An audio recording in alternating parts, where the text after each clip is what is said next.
காஞ்சி மகா பெரியவர் கிட்டத்தட்ட 2 ஆண்டுகள் அவங்க வெளியில் டூரில் போயிருந்தாங்க.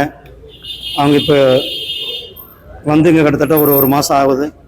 தேர்தல் பணியில் இருந்ததுனால அவங்கள உடனடியாக வர முடியல. இப்போ இன்றைக்கு வந்து காஞ்சி மகா அவர்கிட்ட ஒரு ஆசீர்வாதம் வாங்கிட்டு உலக நன்மைக்காகவும் மக்களினுடைய நன்மைக்காகவும் இந்த தேர்தலில் பாரதிய ஜனதா கட்சி 400 தொகுதிகளில் வெற்றி பெறுவது உறுதி செய்யப்பட்ட ஒன்று. 3வது முறையாக மாண்புமிகு பிரதமர் திரு நரேந்திர மோடிஜி அவர்கள் 3வது முறையாக பிரதமராவதும் உறுதி செய்யப்பட்ட ஒன்று. அதற்காகவும் வேண்டிக் கொண்டு வந்திருக்கிறோம்.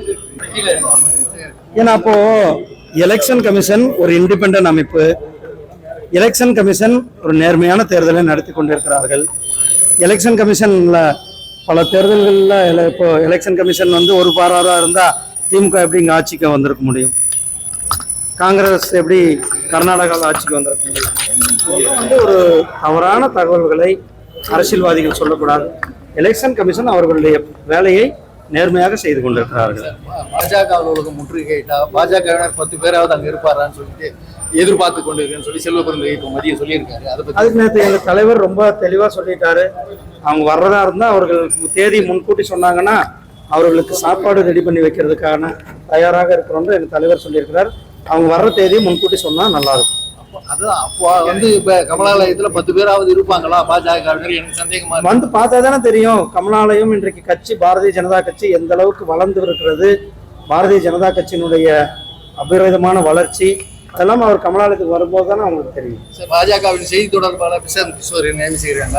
அதை பற்றி நீங்கள் யார் சொல்றாரு? சார் நீங்க அபிஷியலாக வந்து லெட்டர் வந்திருக்கீங்க, ட்விட்டர்ல போட்டிருக்காங்க சார். அது நான் இன்னும் பார்க்கலன்னா பிரசாந்த் கிஷோர் தேசிய செய்தி செய்தி பாஜகவின் தேசிய செய்தி தொடர்பாளர் அறிவிச்சிருக்காங்களா? ட்விட்டர்ல போட்டிருக்காங்க. காலையில இருந்து வந்திருந்தா வரவேற்கிறது. என்ன பாஜக வேட்பாளர் தமிழ்நாட்டில் பாரதிய ஜனதா கட்சி ஒரு மிகப்பெரிய வெற்றி பெறப்போகிறது.